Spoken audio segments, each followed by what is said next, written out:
The first bouquet arrived on a Tuesday. I remember because Tuesdays were my double shift days at Celestine's, the kind of upscale restaurant where I spent 14 hours on my feet, where the marble floors made my ankles throb and the crystal chandeliers cast shadows that felt like judgment.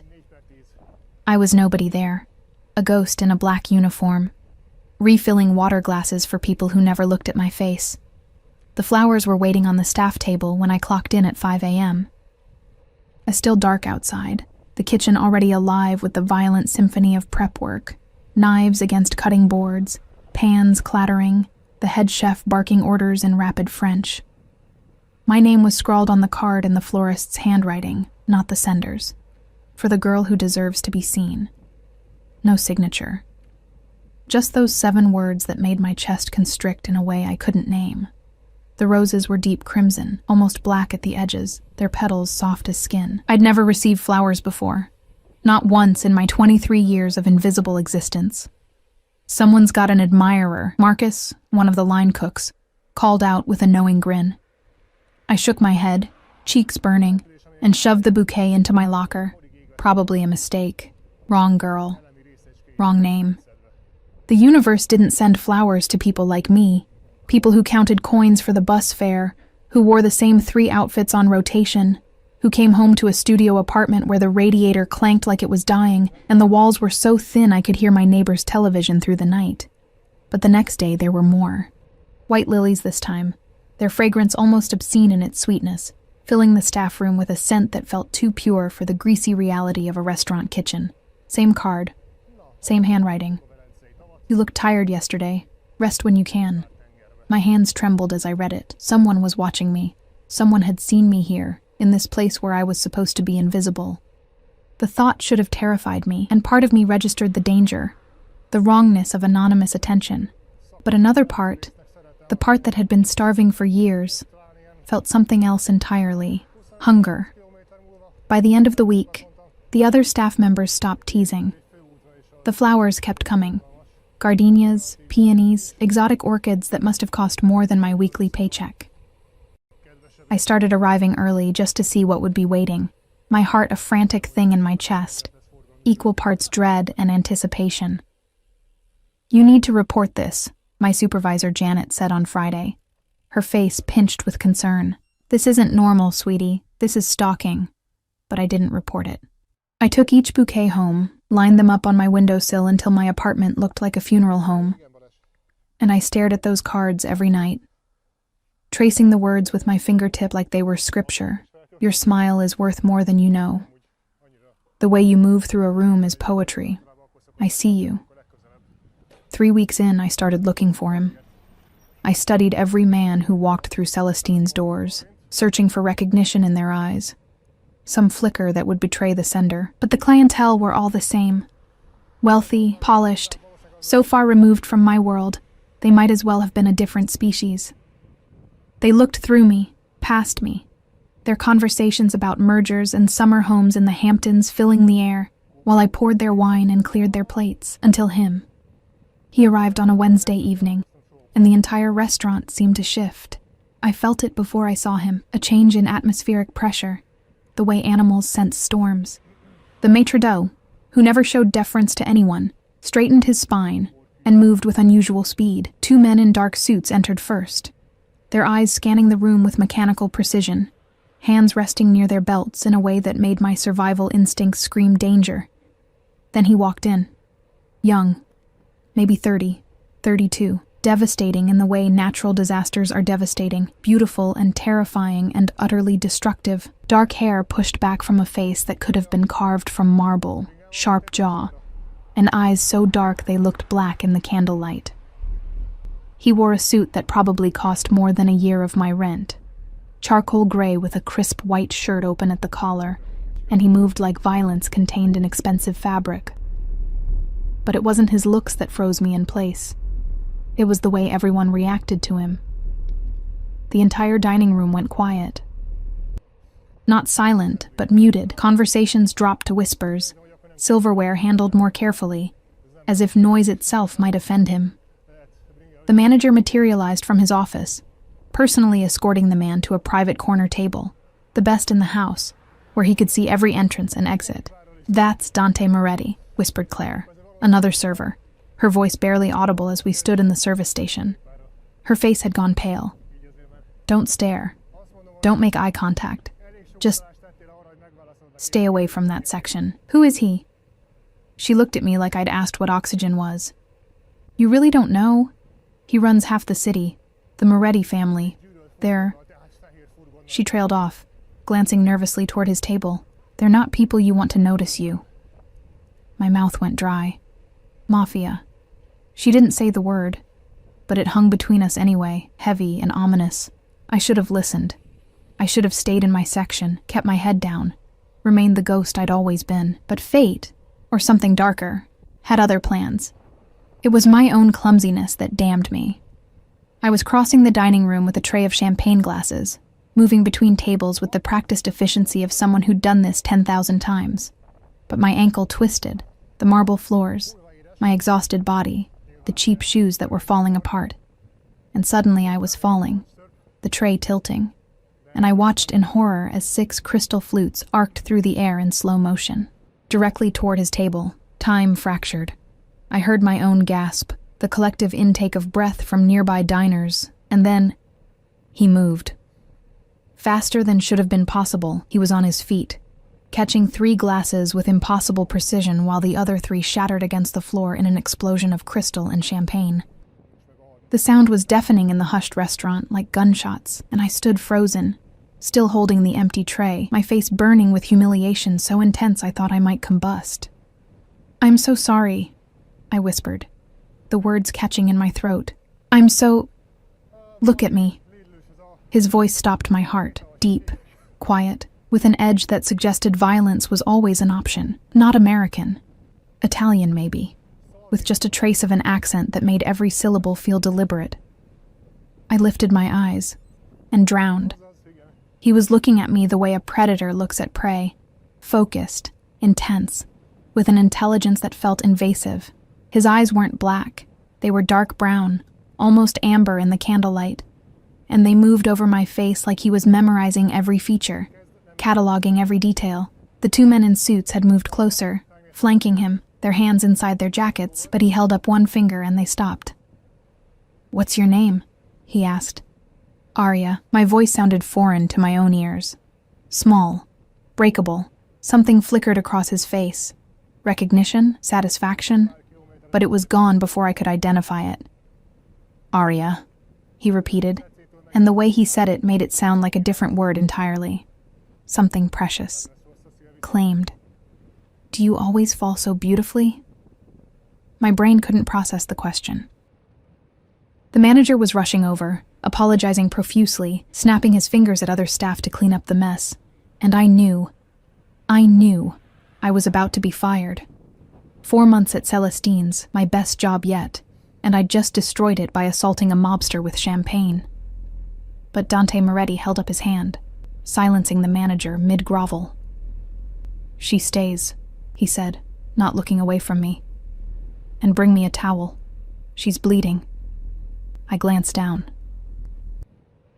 Blood was seeping through my white shirt from where I'd pressed the tray against my ribs, a shard of glass embedded in my palm where I'd tried to catch the falling glasses.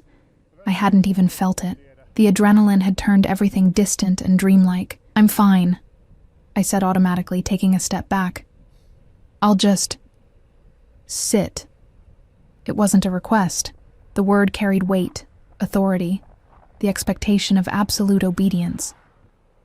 My legs obeyed before my brain caught up, and suddenly I was in the chair across from him, his men forming a wall around us, and the entire restaurant was watching with barely concealed shock.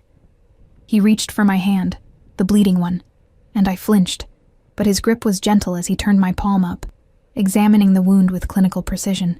"Luca," he said to one of his men, "get the first aid kit from their office, now."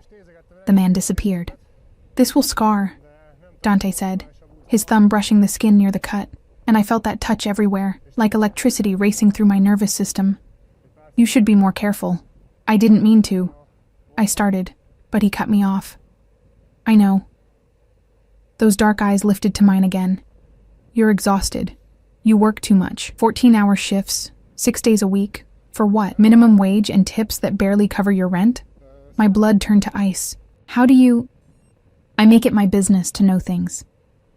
He released my hand as his man returned with the first aid kit, and Dante himself, this dangerous, powerful man who probably had people killed before breakfast, carefully cleaned my wound, his touch surprisingly gentle. You take the bus home.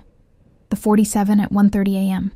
It's not safe. Terror and something else, something hot and confusing, warred in my chest. Have you been following me? He applied antiseptic with steady hands, and I hissed at the sting. Following implies I'm behind you. I prefer to think of it as ensuring your well-being. That's stalking. Is it? He wrapped gauze around my palm with expert precision, securing it with medical tape. Even if my intentions are protective. I don't need protection. A smile curved his mouth. Not kind, but not cruel either. Something in between. Something that made my stomach flip. Everyone needs protection, Kara. The question is whether they're smart enough to accept it. The manager hovered nearby, wringing his hands, clearly desperate to intervene but terrified to interrupt. Other diners had returned to their meals, but I could feel their attention, their curiosity boring into my back. The flowers, I breathed, the realization hitting me like a physical blow. They're from you. Dante finished bandaging my hand, then sat back, adjusting his cufflinks with casual elegance. Every day for the last month. You've kept them all. It wasn't a question. He knew. Of course he knew. He'd probably been watching me through my window, seeing me arrange them like shrines, reading those cards until I'd memorized every word. Why? The question escaped before I could stop it. He studied me for a long moment, his expression unreadable. Because you exist in a world that treats you like you don't. Because you deserve to know you're seen. He leaned forward slightly, and I could smell him. Expensive cologne, something dark and woody. Underneath it, the faint scent of gunpowder that made my hindbrain scream danger. Because from the moment I saw you, 3 months ago, carrying groceries in the rain because you couldn't afford a taxi, I haven't been able to stop seeing you. My hands were shaking. You don't know me. I know everything about you, Arya. His voice dropped lower, intimate, despite the public setting. I know you grew up in foster care. I know you put yourself through community college. I know you send money to your younger foster sister every month, even though you can barely feed yourself. I know you're afraid of dogs because of what happened when you were 7. I know you read romance novels on the bus and listen to jazz when you cook. He paused, his gaze intensifying. I know you're alone and brilliant and stronger than you believe, and that every man who's ever overlooked you is a fool. I couldn't breathe. The air felt too thick, the room too small, and his attention was suffocating and intoxicating all at once. This is insane, I whispered. Yes, he agreed simply. It is. I should leave. You should. But his eyes held mine, and I knew, the way prey knows, that running wouldn't matter. He'd already decided. Already claimed me in whatever dark corner of his mind he made such decisions. Arya! The manager's voice broke the spell, shrill with panic. You need to finish your shift. She's done for tonight, Dante interrupted, not looking away from me. In fact, she's done here entirely. She works for me now. The words hit me like cold water. What? No, I don't. Triple your current salary, half the hours, health insurance, dental, a safe place to live. He rattled off the terms like he was negotiating a business deal, not dismantling my entire life. You'll work as my personal assistant. Light duties. Mostly, you'll be available when I need you. When I need you. The words carried implications I wasn't naive enough to miss.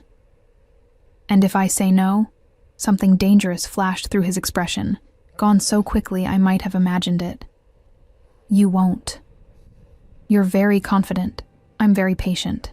He stood, buttoning his jacket, and his men immediately flanked him, ready to move. But Arya? I'm also very determined. The flowers will continue, every day, until you accept that you're mine to protect. He reached into his pocket and pulled out a card. Thick, expensive paper with gold lettering. My private number. When you're ready to stop pretending you don't feel this too, call me. He walked away, his entourage following, and the restaurant seemed to exhale collectively. I sat there, alone at the table, my bandaged hand throbbing, his card burning against my palm. The manager appeared, his face red. You're fired. Pack your things and leave. I didn't argue. Didn't cry. I just walked to the back, grabbed my coat and my purse, and stepped out into the cold night air.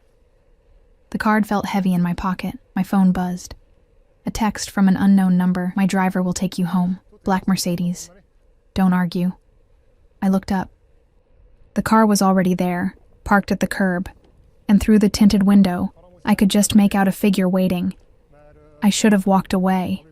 Should have taken the bus, gone home, blocked the number, reported this whole insane situation to someone. Anyone.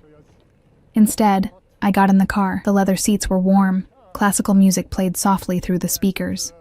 And on the seat beside me, another bouquet. Midnight blue roses that shouldn't exist. With a card that read, "Welcome home."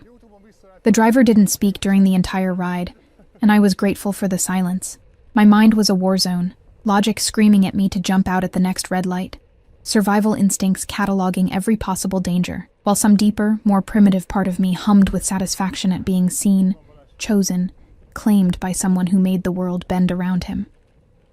We didn't go to my apartment. I realized it after 15 minutes, when we passed the turn for my neighborhood, and continued into a part of the city I'd only seen from bus windows, where buildings scraped the sky, and doormen wore uniforms nicer than my entire wardrobe. My pulse quickened, but I didn't protest. What would be the point? Dante Moretti had made his intentions clear, and something told me that resistance would only intrigue him further. The car pulled up to a high-rise that looked like it cost more than most people earned in a lifetime. The driver opened my door with practiced efficiency, and I stepped out onto the sidewalk, clutching the impossible blue roses against my chest like armor. "Penthouse," the driver said, the first words he'd spoken. "Mr. Moretti is expecting you." Of course he was. The lobby was all marble and gold, with a security desk manned by 2 guards who nodded at me like they'd been briefed on my arrival. The elevator required a key card, which the driver provided, and then I was ascending, my stomach dropping as the numbers climbed. 20 floors, 30, 40, until finally stopping at the top. The doors opened directly into an apartment that stole my breath. Floor-to-ceiling windows overlooked the entire city, a glittering sprawl of lights that made me feel like I was floating above reality. The space was masculine and expensive. Dark wood, leather furniture, abstract art that probably cost more than my entire life, but it was also lived in, not a showroom. Books stacked on tables, a half-empty glass of whiskey on the bar, a suit jacket draped over a chair. And Dante, standing at the windows with his back to me, phone pressed to his ear, speaking rapid Italian. He must have heard the elevator, but he didn't turn. Just continued his conversation, something about shipments and percentages and names I didn't recognize, while I stood there like an idiot, still holding the roses, not sure if I should announce myself or run. "Si, capisco. Gestiscilo." "Yes, I understand. Handle it." He ended the call and finally turned, those dark eyes finding me immediately. "You came. You didn't exactly give me a choice." "You always have a choice, Kara." He moved toward me, and I noticed he'd removed his tie, unbuttoned the top of his shirt, and somehow looked even more dangerous in his casual state. "You could have gotten out of the car at any stoplight. You could have refused to come up, but you're here. Because you're clearly insane and I don't want to end up in the river." A smile ghosted across his mouth. "If I wanted you dead, you'd already be gone. I want something else entirely." My heart hammered against my ribs. "What?" "Everything." The word was simple. Absolute. He stopped in front of me, close enough that I could feel the heat radiating from his body, smell that intoxicating mixture of expensive cologne and danger. "Your time. Your attention. Your presence in my life. He reached out slowly, telegraphing his movements like I was a wild animal that might bolt, and took the roses from my arms, setting them on the nearby table. I want to know what makes you laugh, what keeps you awake at night, what you dream about when you finally sleep. Why me? My voice came out smaller than I intended. You could have anyone. I gestured vaguely at him, at this apartment, at the obvious wealth and power that surrounded him like an aura. Why would you want someone like me? Someone like you, he repeated, something dangerous flickering through his expression. You mean someone real? Someone who exists in the actual world instead of the artificial one I usually inhabit? He lifted his hand to my face, and I should have pulled away, but I was frozen, mesmerized, as his fingers traced my cheekbone with devastating gentleness. Do you know what my life is, Arya? Meetings with men who would kill me for a percentage point.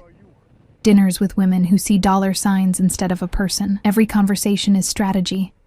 Every relationship is transaction. And then I see you, exhausted, working yourself to death, still managing to smile at an elderly couple struggling with the menu.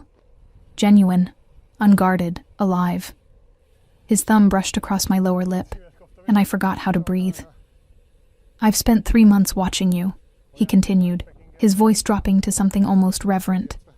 Trying to convince myself this fascination would fade, that you were just another pretty face, another passing interest. But it didn't fade. It grew. Until I couldn't focus on business without wondering if you'd eaten that day. Couldn't sleep without knowing you'd gotten home safely. Couldn't exist without making sure you knew you were seen. That's not normal, I whispered. No, he agreed. It's not. It's obsession. And I stopped fighting it the day I realized I'd burn down the entire city if it meant keeping you safe. I should have been terrified. Should have recognized the red flags waving so violently they could have been visible from space. But standing there, with his hand cradling my face like I was something precious, I felt something else entirely. Wanted.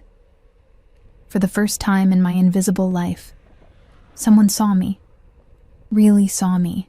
And wanted everything I was. I can't be what you need, I said, even as my traitorous body leaned into his touch. I don't know how to exist in your world. I don't know the rules, the games people play. Good. His other hand came up, framing my face, tilting my head back so I had no choice but to meet his eyes. I don't want someone who knows the games. I want you. Exactly as you are. The girl who keeps dyeing flowers on her windowsill because throwing them away feels like betrayal. Who reads romance novels and believes in happy endings even though life has given you every reason not to. Who's so fucking strong she doesn't even realize she's been surviving a war. Tears burned my eyes, and I blinked them back furiously. You don't know me. Then let me learn. His forehead touched mine, and the intimacy of it was almost more than I could bear. Stay tonight. Just tonight. Let me feed you. Let me show you that not everyone in the world wants to take from you. And tomorrow, if you want to leave, I'll have my driver take you anywhere you want to go. And if I want to leave now, then I'll call him immediately. But his hands didn't drop, and his eyes held mine with an intensity that made lying impossible. But I'm asking you, begging you, to give me this one night. Let me prove I'm more than the monster you think I am. I knew I should run. Knew this was dangerous, reckless, potentially catastrophic. But I was so tired of being invisible, so tired of surviving instead of living, and the way he looked at me made me feel like I was the only person in the world who mattered. One night, I heard myself say. The smile that transformed his face was devastating. One night, he agreed, and pressed a kiss to my forehead so gentle it made my chest ache. He fed me like it was his purpose in life. The kitchen was professional grade, all stainless steel and expensive appliances, and he moved through it with surprising competence, cooking pasta from scratch while I sat at the island, watching him with a mixture of disbelief and fascination. He'd rolled up his sleeves, revealing forearms corded with muscle and scattered with scars that told stories I wasn't sure I wanted to know. My grandmother taught me, he said, catching my stare. She believed that any man who couldn't feed himself, and the people he cared about, was worthless. He added butter to the pan, the smell making my mouth water. She was the only person who ever looked at me and saw something worth saving. Where is she now? Dead. 10 years. He said it matter-of-factly, but something in his eyes went distant. Lung cancer. I was 22, still trying to prove myself to my father's organization. She made me promise at the end that I wouldn't let this life turn me into stone. He plated the pasta with practiced ease. Cacio e pepe. Simple and perfect. I'm not sure I've kept that promise. He set the plate in front of me, along with a glass of wine that probably cost more than my former weekly paycheck, and watched as I took the first bite. The flavors exploded across my tongue. Cheese and pepper and butter creating something close to transcendent. Oh my God, I breathed. Satisfaction flickered across his face. When's the last time you ate a real meal? I couldn't remember. Days, maybe. I'd been surviving on vending machine snacks and coffee, sending most of my paycheck to my foster sister's college fund, telling myself I'd eat properly when I could afford it. That's what I thought. He leaned against the counter, watching me eat with an intensity that should have been uncomfortable, but somehow wasn't. You take care of everyone except yourself. Your sister, your co-workers, even the stray cat outside your building that you feed every morning. You really have been watching me. I told you, I'm obsessed. He said it without shame, like obsession was a reasonable response to attraction. I know you're terrified of me, of this, of what I represent. But Arya, I need you to understand something. He moved closer, bracing his hands on either side of me, caging me against the island. I'm a dangerous man. I've done things that would make you run screaming. But with you, I want to be gentle. I want to be worthy of the way you look at the world, like it might still hold something good. My breath caught.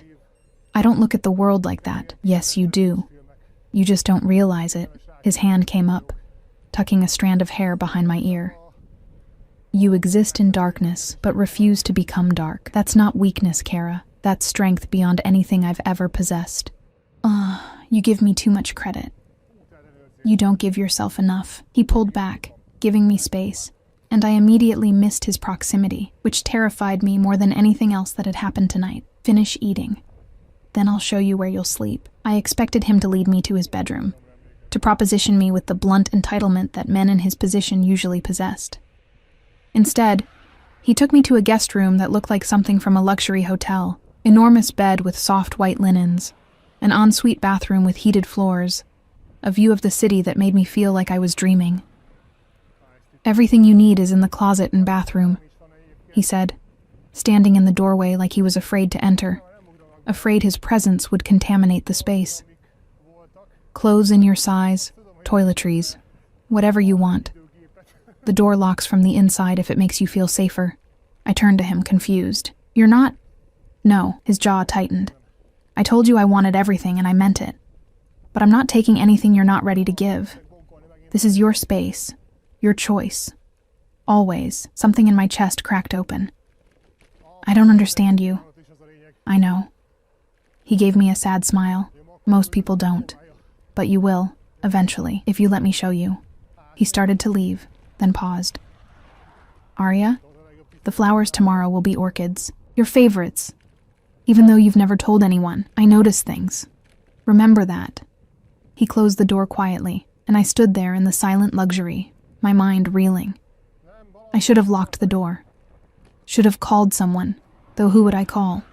I had no family, few friends, no one who would understand or believe what was happening. Instead, I showered in the bathroom that was bigger than my entire apartment, dressed in the silk pajamas I found in the closet, perfectly my size, just as he'd promised, and climbed into the bed that felt like sleeping on clouds. And I thought about a man who'd spent 3 months watching me, learning me, caring about me in a way that was both terrifying and intoxicating. Sleep came easier than it had in years. I woke to sunlight streaming through windows I'd forgotten to cover and the smell of coffee. For a moment, I was disoriented. The bed too soft, the sheets too expensive, the silence too complete. Then memory crashed back, and I sat up, heart racing. The clock on the nightstand read 9:30. I'd slept for almost 10 hours. I never slept for 10 hours. I found clothes laid out on the chair, Jeans and a sweater, both new, both exactly my style and size. It should have creeped me out, this evidence of how thoroughly he'd researched me. But instead, I felt cared for in a way that made my throat tight. I dressed quickly and emerged from the room to find Dante at the dining table, laptop open, phone pressed to his ear, looking every inch the powerful businessman in a navy suit. 2 of his men stood near the elevator, silent sentinels. And I remembered suddenly that this wasn't a fantasy. This was real, dangerous, complicated. He saw me and immediately ended his call. "Coffee? Please." He poured it himself, not asking how I took it, just preparing it exactly right. 2 sugars and a splash of cream, and handed me the cup. Our fingers brushed, and electricity shot through my system. "Sleep well?" he asked. "Better than I have in months." It felt like an admission, a surrender of some kind. "Good." He gestured to the table, where breakfast was laid out. Pastries, fruit, eggs, more food than I could eat in a week. "Eat. Then we need to talk about your living situation." I froze, cup halfway to my lips. "What about it?" "It's not safe." He said it calmly, like we were discussing the weather. "Your building has no security. The locks are a joke. And that neighborhood..." His jaw clenched. "You're not going back there." "Excuse me?" "I've already had your things moved. They're in storage until you decide where you want to live." "I have several properties available, or I can arrange for you to..." "You moved my things?" My voice came out sharp, cutting. "Without asking me?" His eyes flickered with something, surprise maybe, that I was pushing back. "For your safety. That's not your decision to make." I set the coffee down harder than necessary, fury overriding my fear. "You can't just reorganize my entire life because you've decided I need saving. I can when your life is at risk." "From what?" I stood, facing him across the table. "What exactly am I in danger from?" "Because the only person who's been stalking me, controlling me, making decisions for me without consent, is you." Silence fell like a blade. His men shifted uncomfortably, and Dante's expression went very still, very cold.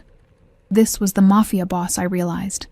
Not the gentleman who'd cooked me dinner, but the one who commanded fear. "Sit down, Arya." "No." "Sit down." His voice dropped to something deadly quiet, and I watched his control fracture, revealing the violence beneath. "You don't understand what you're dealing with. The moment you accepted my flowers, the moment you got in my car, you became mine. And I protect what's mine, by any means necessary. I'm not yours." But my voice shook, betraying me.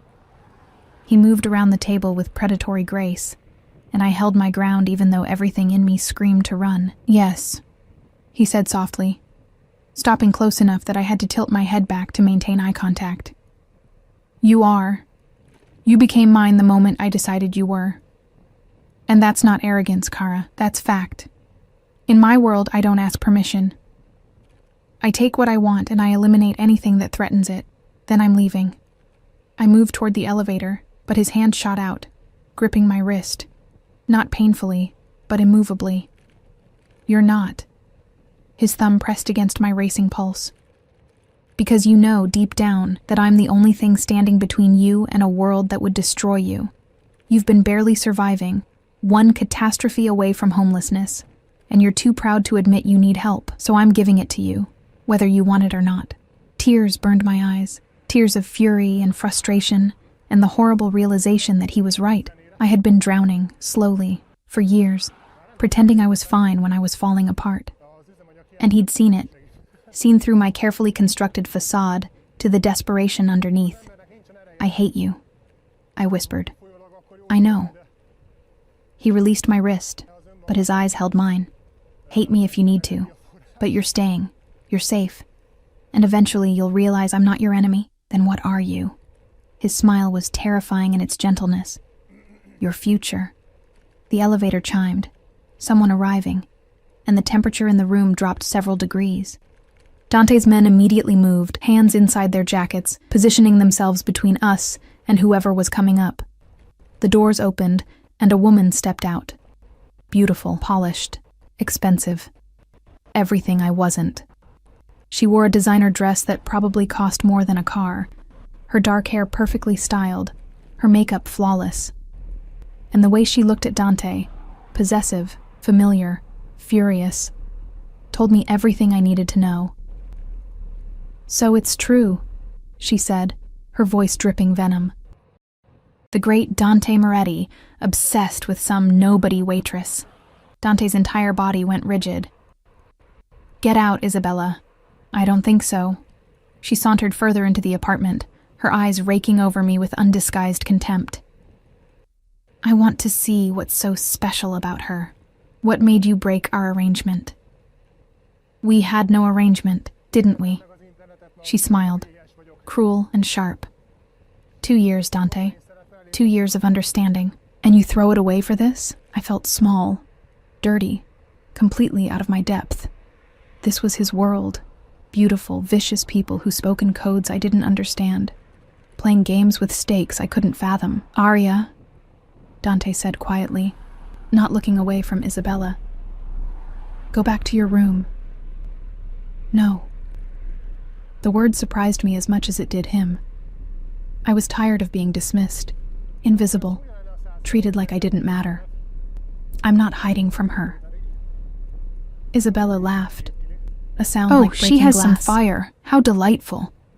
Tell me, little waitress, do you have any idea what you've gotten yourself into? What world you've stumbled into?" "Isabella." Dante's voice carried a warning that made even his men tense. "Leave. Now. Before I do something we'll both regret. You won't hurt me. My father." "Your father," Dante interrupted, taking a step toward her that made her flinch despite her bravado, "doesn't control me. No one does. And if you ever threaten or disrespect Arya again, your father will be attending your funeral. Am I clear?" The air crackled with violence barely contained. Isabella's mask slipped, revealing genuine fear underneath her venom, and she took a step back. "This isn't over," she hissed.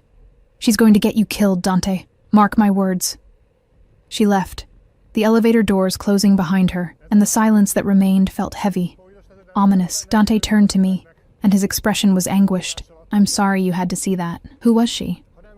"Someone from my past. Someone I should have dealt with more firmly." He ran a hand through his hair, the first sign of agitation I'd seen. "She's right about one thing, though. Being close to me puts you in danger. Every enemy I have will see you as a target, a weakness to exploit. Then let me go." But the words felt hollow, and we both knew it. "I can't." He closed the distance between us, his hands framing my face with devastating tenderness. "I physically cannot let you go, Arya. You've become essential, the air I breathe, and I will burn down anyone who tries to harm you." I stared into his dark eyes and saw the truth there. This wasn't romantic hyperbole. He meant every word. He would kill for me. Had probably already arranged protection I didn't even know about. "You're insane," I whispered. "Yes." He pressed his forehead to mine. "But I'm your insane, and you're never going to be invisible again." 3 days passed in a blur of luxury and captivity. I didn't go back to my apartment. Couldn't, since Dante had been serious about moving my things. He showed me the storage unit with all my meager possessions carefully packed and labeled, like my entire life could fit into a 10 by 10 space. The reality of it made something in my chest constrict.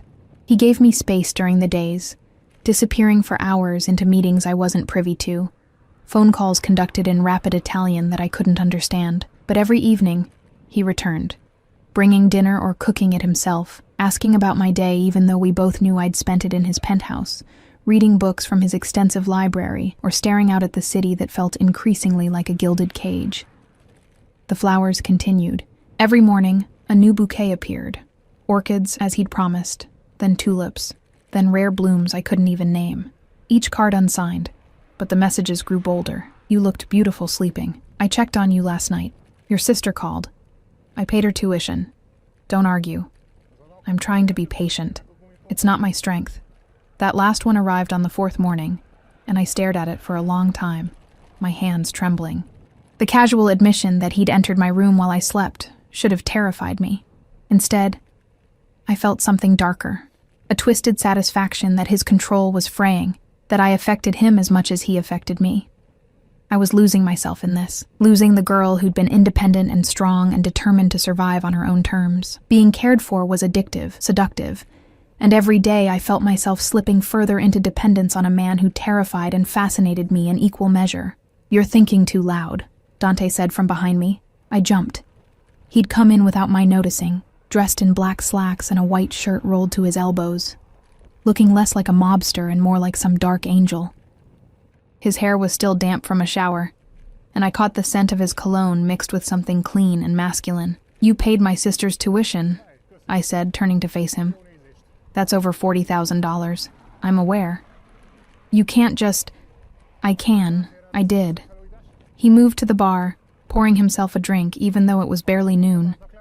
"She's brilliant, according to her professors. Full scholarship potential if she maintains her GPA. Now she can focus on studying instead of working 3 jobs like her sister did." The casual way he said it, like dismantling my carefully constructed objections, was nothing. Made my throat tight. "Why?" "Because you would have bankrupted yourself to give her opportunities you never had. Because she matters to you, which means she matters to me." He took a slow sip of whiskey, his dark eyes never leaving my face. "And because I want you to understand something, Arya. I don't do anything halfway. When I commit to something, to someone, I'm all in. Completely. Obsessively. This isn't normal." "No," he agreed. "It's not. But nothing about us is normal, Kara. Normal men would have let you remain invisible. I saw you and decided I'd rather watch the world burn than lose you." My pulse quickened. "I need to leave. I need my own space, my own life." "You have your own space. This entire floor can be yours if you want it." He set down his glass with controlled precision. "But you're not leaving. Not until you're ready to admit what's happening between us. Nothing is happening between us." He closed the distance between us in 3 strides, and suddenly I was backed against the window, the cool glass pressing into my spine, his body radiating heat inches from mine. "Liar," he breathed. "Your pulse races every time I'm near. Your pupils dilate when you look at me. You dream about me. I can tell by the way you look at me in the mornings. Confused and wanting and angry with yourself. That's not—" But my voice failed, because he was right. God help me, he was right. "I could kiss you right now," he continued, his hand coming up to brace against the window beside my head, caging me in. "Could show you exactly what you do to me, how much restraint it takes not to claim every inch of you. But I won't. Not until you ask me to. Not until you admit you want this too." "I don't." His smile was knowing, devastating. "Then why are you still here?" The question hung between us, unanswerable. Because he was right. I could have demanded to leave, could have called the police, could have done 100 things to escape. But I hadn't.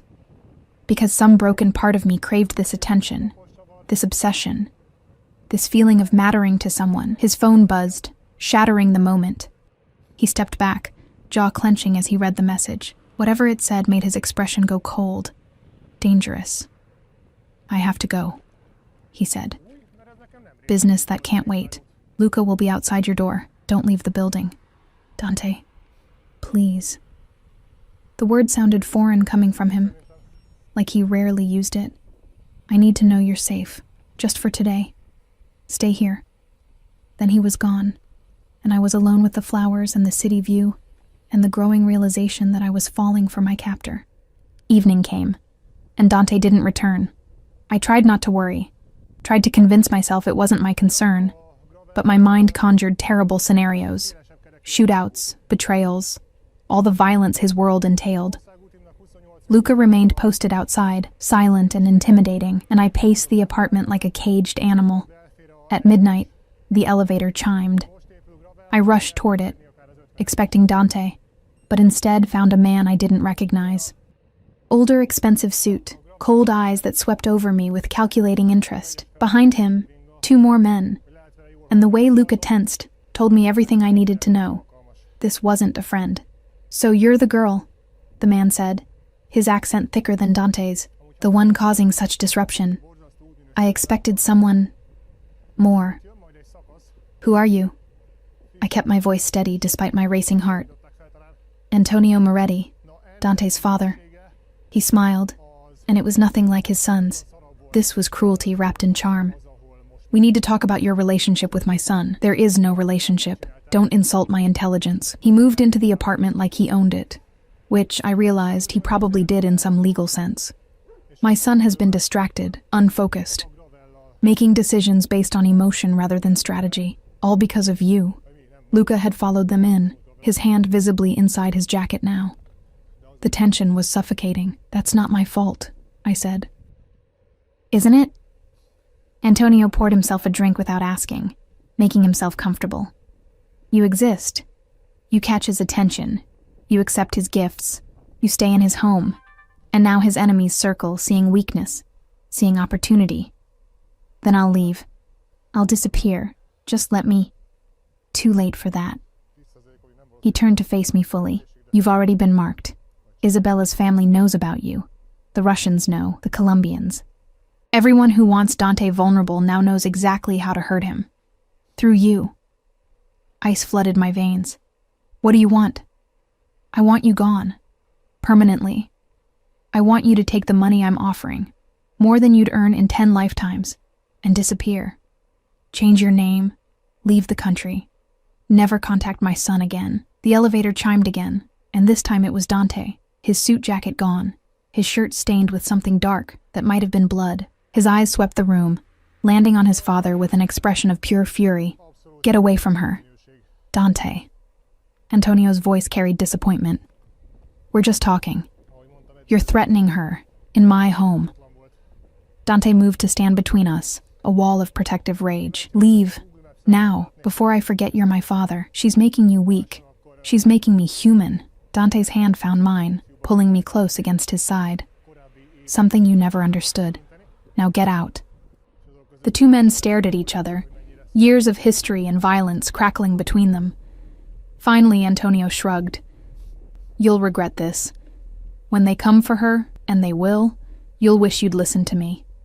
He left, taking his men with him, and the silence that remained felt apocalyptic. Dante turned to me, his hands framing my face, his eyes searching mine with desperate intensity. Did he hurt you? Touch you? I'll kill him. I'm fine. But I was shaking, the reality of the danger finally crystallizing. He offered me money to disappear. Something flickered through Dante's expression. Fear, I realized. Actual fear. Are you going to take it? I should have said yes. Should have taken the escape offered, the chance at a normal life. But looking into his eyes, seeing the vulnerability he rarely showed, I knew the truth. I was already too deep, too attached, too far gone. No, I whispered. The relief that washed over his face was devastating. He pulled me against him, holding me so tightly I could barely breathe, his face buried in my hair. Thank God, he breathed. Thank God, because I don't know what I would have done if you'd said yes. I think I would have. He pulled back, his thumb tracing my cheekbone. I'm going to protect you, whatever it takes. Whoever tries to hurt you will cease to exist. I promise you that. Your father is wrong. You don't make me weak. You make me something worth being. His forehead touched mine. I've been a monster for so long, Arya. Doing terrible things for power, for control, for a family legacy I never wanted. But when I look at you, I remember what it feels like to be human, to care about something more than survival. I'm scared, I admitted. Good. Fear will keep you alive. His hands slid down to grip my shoulders. But I need you to trust me. Can you do that? Can you trust that I will move heaven and earth to keep you safe? I looked into his dark eyes and saw sincerity there, desperation, and something that looked dangerously close to love. Yes, I said, and felt something inside me surrender completely. He kissed me then, finally, desperately, like I was oxygen and he'd been drowning. His lips claimed mine with barely controlled violence, all the restraint he'd been showing shattering, and I kissed him back with equal fervor, 3 days of tension exploding between us. When we finally broke apart, both breathing hard, his eyes had gone nearly black with desire. Mine, he whispered against my lips. Say it. Yours, I breathed back, and sealed my fate. Everything changed after that kiss. Dante became simultaneously more possessive and more tender, like claiming me verbally had unleashed something he'd been restraining. He moved me into his bedroom that same night, not asking, simply carrying my things from the guest room while I watched, too exhausted by emotion to protest. "I need you close," he said when I questioned it. "Where I can protect you." The bed was enormous, the sheets expensive beyond reason, and that first night I lay awake for hours, hyper-aware of his presence beside me. He didn't touch me beyond pulling me against his chest, his arm heavy across my waist, his breath warm against my neck. "Sleep, Kara," he murmured. "You're safe, I promise," and somehow, impossibly, I believed him. The next week unfolded like a fever dream. Dante took me to places I'd only seen in magazines, restaurants where meals cost more than my former monthly rent, theaters with private boxes, art galleries that stayed open late just for us. His men followed everywhere, silent shadows that reminded me constantly of the danger lurking beneath the surface. But it was the quiet moments that undid me. Him cooking breakfast while I sat on the counter, stealing bites of pancakes, reading together in comfortable silence, his hand absently stroking my hair. The way he'd call me in the middle of meetings, just to hear my voice, to make sure I was okay. "You've become my religion," he told me one night, his fingers tracing patterns on my bare shoulder as we lay in bed. "The only thing I pray to, the only thing I worship, that's blasphemous. I'm already damned, Arya. Might as well be damned for something beautiful." My sister called, crying with gratitude about the tuition, and I had to excuse myself to the bathroom before she heard me break down. Dante found me there, sitting on the floor with tears streaming down my face, and simply held me until I could breathe again. "She's going to finish college," I sobbed against his chest. "She's going to have the life I never could." "You're going to have a life too," he promised. "Whatever you want, college, career, anything, I'll make it happen. I don't know what I want, then we'll figure it out together." But the peace was fragile, temporary. I knew it even as I pretended otherwise. The attack came on a Thursday. Dante had left for a meeting reluctantly, only after I'd assured him I'd stay inside with Luca posted outside. I spent the morning reading, then wandered to the kitchen for lunch, feeling restless and caged. The explosion shattered the front windows. Glass erupted inward, a wave of destruction that sent me diving behind the counter, arms covering my head, ears ringing from the blast. Smoke filled the apartment, acrid and choking, and through it I heard shouting, gunfire, the sounds of violence I'd only experienced in movies. "Arya!" Luca's voice, desperate. "Get to the panic room, now!" But I couldn't move, couldn't think through the terror flooding my system. Footsteps thundered across the broken glass, and then hands grabbed me, not Luca's, someone else's, rough and brutal. "Got her!" a voice shouted in accented English. "Move!" I screamed, fighting, but he was too strong, dragging me toward the shattered windows. I caught a glimpse of Luca on the floor, blood pooling beneath him, his eyes open and unseeing, and horror choked off my voice. They killed him. They killed him because of me. The man hauling me toward the window spoke rapidly into a radio. "Package secured. Extraction in 30 seconds. Package." They were kidnapping me, taking me to use against Dante, to hurt him, to destroy him through me. Antonio's warnings echoed in my head. When they come for her, and they will, and I realized with crystalline clarity that I was about to die, or worse. Then the elevator chimed. Everything happened in slow motion. The doors opened, and Dante emerged with 4 of his men, all armed, all moving with military precision. His eyes found me immediately, and the expression on his face was nothing human, pure rage, pure violence, the monster he'd been hiding finally unleashed. "Let her go," he said, his voice deadly calm. The man holding me pressed a gun to my head. "Back off, Moretti, or I paint the walls with her brain." Dante's men fanned out, weapons raised, but Dante himself just smiled, and it was the most terrifying thing I'd ever seen. Cold, empty, promising death. "You made a mistake coming here," Dante said conversationally, touching her. "You understand that, right? That you just signed your own death warrant?" Big talk for a man who's outnumbered. Am I? Dante tilted his head slightly, and suddenly the apartment was full of his men, emerging from rooms, from shadows, from places I hadn't known existed. At least 15 armed soldiers, all pointing weapons at my captor. The man's grip on me tightened, panic evident now. I'll kill her. No, Dante said softly. You won't, because the second you pull that trigger, my men will cut you down, and before you die, you'll watch me execute every person you've ever loved. Your wife. Your children. Your parents. Everyone. I'll burn your entire bloodline from existence, and your last thought will be that you caused it by touching what's mine. The silence was absolute. My captor's hand trembled against my head, the gun shaking, his breathing ragged. Who sent you? Dante continued. Tell me, and I'll make your death quick. Stay silent and I'll keep you alive for days, weeks. I'll introduce you to pain you can't even imagine. Isabella, the man choked out. Isabella Caruso. She paid us to take the girl, too. His voice broke. Please, I have kids. You should have thought of that before you took mine. Dante moved then, faster than I could track, yanking me away from my captor and putting his own body between us.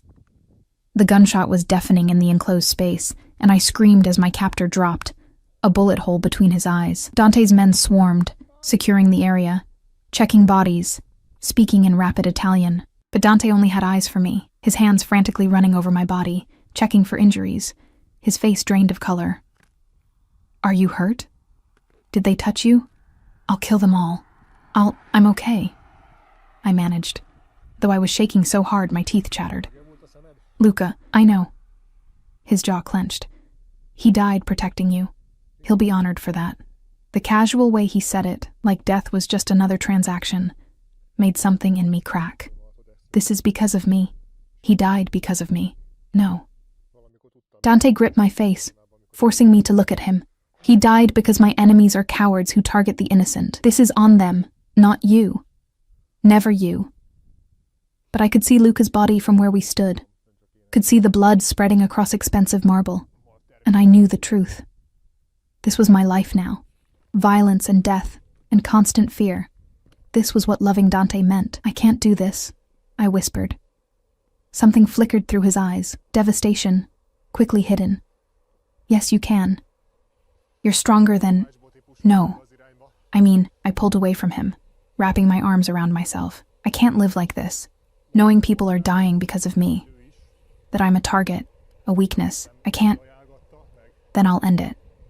His voice went flat, emotionless. Isabella, her family, everyone who poses a threat. I'll eliminate them all. Burn their organizations to ash. Whatever it takes to keep you safe. More killing won't solve this. It's the only language my world understands. He raked a hand through his hair, frustration and fear warring on his face. What do you want me to do, Arya? Let you go? Watch you walk away and spend every second terrified someone will hurt you to get to me? I can't. I physically cannot let you leave knowing you're in danger. So what am I? Your prisoner? My everything. He closed the distance between us, his hands gentle despite the violence still crackling in the air around us. My reason for breathing, my purpose. And if keeping you alive means becoming more of a monster, then that's what I'll be. Sirens wailed in the distance. Police, fire, drawn by the explosion. Dante's men moved efficiently, already cleaning up, already making the evidence disappear. This was their routine, I realized. Violence and death and covering it up, over and over, an endless cycle. I need time, I said. I need to think. You can have time. His thumb traced my cheekbone. But you're not leaving. Not when people want you dead. That's non-negotiable. One of his men approached, speaking quietly in Italian. Dante's expression darkened, and he responded in kind, his voice sharp with command. Then he turned back to me. We're leaving. This place is compromised. I'm taking you somewhere safer. Where? My family's estate, outside the city. It's a fortress. Guards, surveillance, no way anyone gets close without us knowing. He was already moving, pulling me toward the elevator, his men forming a protective circle around us. You'll hate it. It's isolated and old-fashioned, and you'll feel trapped, but you'll be alive. The elevator descended, and I watched the floors tick by, each number taking me further from any semblance of normal life. Dante held my hand the entire time, his grip almost painful. Like if he let go, I'd disappear. Outside, 3 black SUVs waited, engines running. He put me in the middle vehicle, sliding in beside me, while his men took positions in the other cars. The convoy moved through the city at dangerous speeds, running red lights, taking corners fast enough to make my stomach lurch. "Isabella will pay for this," Dante said into his phone, his voice cold as death. "I want her location within the hour. And her father's. I'm making an example. No one touches what's mine and lives." He paused, listening. "I don't care about the treaty. It's void the moment she tried to kill Arya. Prepare for war." He ended the call and pulled me against his side, his arm tight around my shoulders. "I'm sorry," he murmured into my hair. "I'm sorry you're in this. I'm sorry I dragged you into my hell. But I'm not sorry for loving you. I'll never be sorry for that." The words hit me like a physical blow. Love. He'd said it, made it real. "Dante, you don't have to say it back. I know it's too soon, too complicated, too fucked up. But I need you to know. I need you to understand why I'll do anything, destroy anyone, to keep you breathing." I turned to look at him, this beautiful, broken man who'd upended my entire existence, and felt my resistance crumble. Because despite everything, the danger, the violence, the insanity of it all, I felt it too. This desperate, consuming thing that might be love, or might be Stockholm Syndrome, or might be both. "I'm terrified of you," I admitted. "I know. But I'm more terrified of losing you." His eyes closed, and when they opened again, they glistened with something that might have been tears. "Then don't leave. Stay with me. Let me keep you safe. Let me love you the only way I know how." The convoy pulled through massive iron gates, into grounds that looked like something from a Gothic novel. Sprawling mansion, manicured gardens, armed men patrolling. My new prison. My new home. And as Dante led me inside, his hand never leaving mine, I realized I'd already made my choice. I was his. Completely. Irrevocably. For better or worse, until death did us part. The Moretti estate was a fortress disguised as a palace. Stone walls 20 feet high, guard towers at every corner, men with automatic weapons patrolling the grounds like it was a military installation. Inside, the mansion was all dark wood and antique furniture, portraits of dead Morettis glaring down from the walls with judgment in their painted eyes. Dante took me directly to the master suite. His childhood bedroom, he explained, though it had been renovated since. The space was masculine and comfortable, with French doors opening onto a balcony that overlooked the gardens. Beautiful, if you could ignore the armed guards visible below. "Rest," he said, though his hands lingered on my shoulders like he couldn't bear to stop touching me. "I have calls to make, arrangements, but I'll be right downstairs. You're safe here, Arya. I promise." He left, and I stood at the balcony doors, watching the sun set over this gilded prison, wondering how my life had become unrecognizable in less than 2 weeks. The war started that night. I heard it through the closed doors. Dante's voice raised in fury, speaking rapid Italian punctuated by the sounds of fists hitting tables, glass shattering. Other voices joined his, arguing, pleading, but his was always loudest, always final. He was orchestrating destruction, and I was the reason. When he finally came to bed, it was past 3 in the morning. He smelled like whiskey and cigar smoke, and his knuckles were bruised. He stripped down to his boxer briefs without speaking, then climbed into bed and pulled me against him with desperate force. "It's done," he said into the darkness. "Isabella's family has 24 hours to deliver her to me. After that, I burn everything they own." "Dante, no." His arm tightened around my waist. "Don't ask me to show mercy. Not for this. Not for someone who tried to take you from me." I turned in his arms to face him, and in the moonlight streaming through the windows, I saw the exhaustion in his face, the weight of violence he carried. How many people are going to die because of this? As many as it takes. That's not an answer. It's the only answer I have. His hand came up to cup my face. "You want me to be different, to be better. But this is who I am, Arya. I solve problems with violence because it's the only language that works in my world, and I won't apologize for protecting you. I know. And I did. I'd stopped expecting him to be anything other than what he was, a man shaped by violence, capable of terrible things, but capable of terrible love, too. I just wish that we'd met in a different life, where I was just a man, and you were just a woman, and we could have something normal. He smiled sadly. I wish that, too. Every day. But this is the life we have, and I'm going to make damn sure you survive it. He kissed me then, slow and deep, tasting like whiskey and desperation. His hands mapped my body with reverent possession, and I let myself drown in the feeling of being wanted so completely it bordered on worship. We made love that night, finally, inevitably, and it felt like sealing a pact written in blood. Every touch was a promise, every kiss a claim, and when I finally shattered in his arms, gasping his name like a prayer, I knew there was no going back. I was his, he was mine. Nothing else mattered. The next morning, Isabella was delivered to the estate. I watched from the bedroom window as a black van pulled up, as men dragged her out, beautiful still, but terrified now, her designer clothes torn, her makeup smeared. She was screaming, fighting, but they hauled her into the main house like she weighed nothing. Dante appeared beside me, freshly showered, dressed in dark slacks and a crisp white shirt. He followed my gaze and his jaw tightened. "Stay here," he said. "What are you going to do to her? What she deserves." He started toward the door, but I grabbed his arm. "Don't kill her." He turned, surprise flickering through his expression. "She tried to have you killed. I know. And she should pay for that. But murder?" I swallowed hard. "Once you cross that line because of me, there's no coming back. Please. For me, find another way." He stared at me for a long moment, something warring in his eyes. Finally, he nodded. "For you. Only for you." He pressed a kiss to my forehead. "But she's leaving this country and never coming back. That's non-negotiable." I watched him go, then returned to the window, my hands shaking. This was my power now, the ability to stay his hand, to pull him back from the darkness. It was a terrible responsibility, and I wasn't sure I was strong enough to bear it. Hours passed. Dante returned as the sun was setting, looking exhausted but satisfied. "It's done," he said, pulling me into his arms. "Isabella is on a plane to Argentina.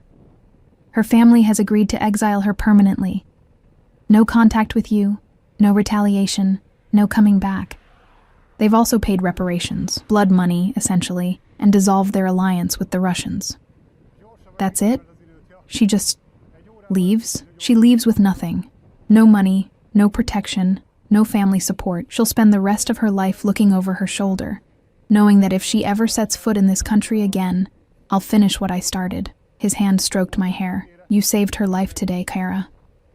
I hope she knows that. I didn't do it for her. I know." He pulled back to look at me, his dark eyes searching mine. "You did it for me. To keep my soul intact, to keep me from becoming the complete monster my father raised me to be." His voice dropped. "You make me want to be better, Arya. And that's the most terrifying thing of all." The weeks that followed brought an uneasy peace. Dante's world was still dangerous, still violent, but the immediate threats had been neutralized. He took me to meetings sometimes, kept me at his side like a talisman, and I watched him command rooms full of dangerous men with effortless authority. But in private, he was different. Tender, almost vulnerable, like I'd seen beneath the armor to the wounded man underneath. My sister visited once, escorted by a small army of guards, and cried when she saw me. "You look different," she said, studying my face. "Happier. Scared, but happier." "I am," I admitted. And it was true. Despite everything, despite the gilded cage and the constant danger, I was happier than I'd ever been. Being seen, being loved, being essential to someone. It fed a hunger I hadn't known I carried. Dante proposed on a Tuesday, exactly 3 months after the first flowers arrived. We were in the garden, the one place on the estate that felt peaceful, and he dropped to one knee without ceremony, pulling out a ring that probably cost more than a house. I know this is insane, he said. I know it's too fast, too intense, too much. But I also know I don't want to spend another day pretending you're not my entire world. Marry me, Arya. Let me spend my life protecting you, worshipping you, proving every day that you made the right choice by staying. I should have hesitated, should have considered the implications, the danger, the absolute insanity of marrying into the Mafia. But looking into his eyes, seeing the vulnerability there, the genuine fear that I might say no, I knew my answer. Yes. The word was barely out before he was kissing me, the ring forgotten, his hands framing my face like I was something infinitely precious. When we finally broke apart, both breathing hard, he slid the ring onto my finger. A perfect fit, because of course he'd known my size. You're mine now, he breathed against my lips, legally, officially, irrevocably mine. I was always yours, I replied, from the moment you sent those first flowers. The wedding happened 2 weeks later, a small ceremony in the estate's chapel with only his most trusted men and my sister in attendance. I wore a dress he'd had custom made, white silk that made me feel like a princess in a dark fairy tale. And when the priest pronounced us husband and wife, when Dante kissed me with such reverence it made my chest ache, I knew this was my happy ending. Not the one I'd imagined as a girl, reading romance novels on the bus, but mine. Real, complicated, dangerous, perfect. 6 months later, I stood in our bedroom. We'd moved back to the penthouse, which had been completely renovated and secured, staring at the positive pregnancy test in my shaking hands. Dante found me there, frozen, tears streaming down my face. "What's wrong?" he demanded, immediately alert, searching for danger. "Are you hurt? Is someone—" I held up the test wordlessly. He stared at it, his expression unreadable. Then he dropped to his knees in front of me, his hands covering my still flat stomach, his forehead pressing against my body with something that looked like prayer. "A baby," he whispered, his voice breaking. "Our baby. Are you happy?" I asked, suddenly terrified. "I know we didn't plan. Happy?" He looked up, and his eyes were wet. "Arya, you've given me everything. A reason to be better. A purpose beyond survival. And now a family. The family I always wanted but never thought I deserved." He stood, pulling me into his arms. "I'm going to be a father. A scary one," I teased through my tears. "The scariest," he agreed, smiling. "No one will ever hurt our child. I'll make sure of it." And as I stood there, wrapped in the arms of my obsessive, dangerous, devoted husband, flowers blooming on every surface because he still sent them daily, I realized something profound. I was no longer invisible. I was seen, loved, protected. I was Arya Moretti, wife to a monster, mother-to-be, the woman who'd tamed a devil with nothing but her presence, and I'd never been happier. The flowers that arrived that evening were white roses, for new beginnings, the card said. And for the first time it was signed, "Forever yours, Dante." I pressed the card to my chest and smiled, looking out at the city that had once felt so vast and lonely.